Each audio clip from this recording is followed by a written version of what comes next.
पहला थिस्सलुनीकियों 5:17 निरंतर प्रार्थना में लगे रहो।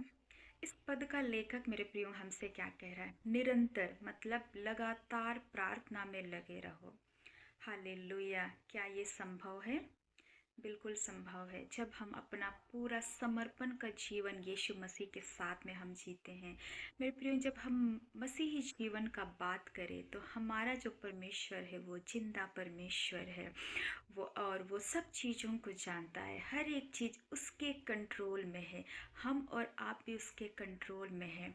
लेकिन हमारा परमेश्वर हमारा चरवाहा बनना चाहता है।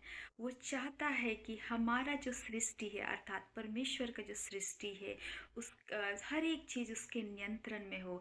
हर एक चीज़ उसमें सरेंडर करने पाए अर्थात हम और आप परमेश्वर को सरेंडर करने पाए, क्योंकि वो हमारा और आपका जीवित चरवाहा बनना चाहता है। वो चाहता है कि उसका बेटा और बेटी एक एक कदम बढ़ाने से पहले सृष्टिकर्ता को पुकारने वाला होने पाए कि परमेश्वर एक एक कदम मैं आपके नाम लेकर के चलना चाहता हूँ। एक एक कदम एक एक काम के लिए मैं आपको पुकारता हूँ, आपके हाथों में मैं सौंपता हूँ, क्योंकि उसने हमें और आपको हर एक चीज़ों को उसने विशेष उद्देश्य के लिए बनाया है।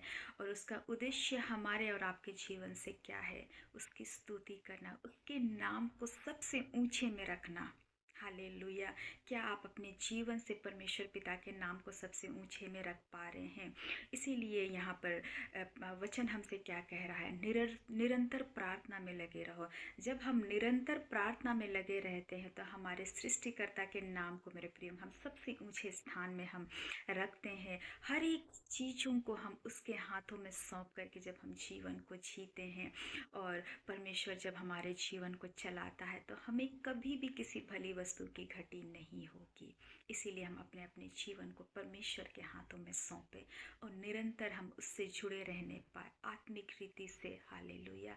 इस संसार में जब हम रहते हैं मेरे प्रिय, वचन के बिना हम जिंदा नहीं रह पाएंगे, क्योंकि शैतान का जो चलता हुआ तीर है वो हमेशा हम विश्वासियों को गिराना चाहता है। वो चाहता है कि हर एक कोई पाप के नियंत्रण में जाए, लेकिन हमारा परमेश्वर चाहता है कि हम पाप के नियंत्रण में नहीं लेकिन पवित्र आत्मा के नियंत्रण में रहे। हालेलुया! इस वचन के द्वारा आशीष मिले।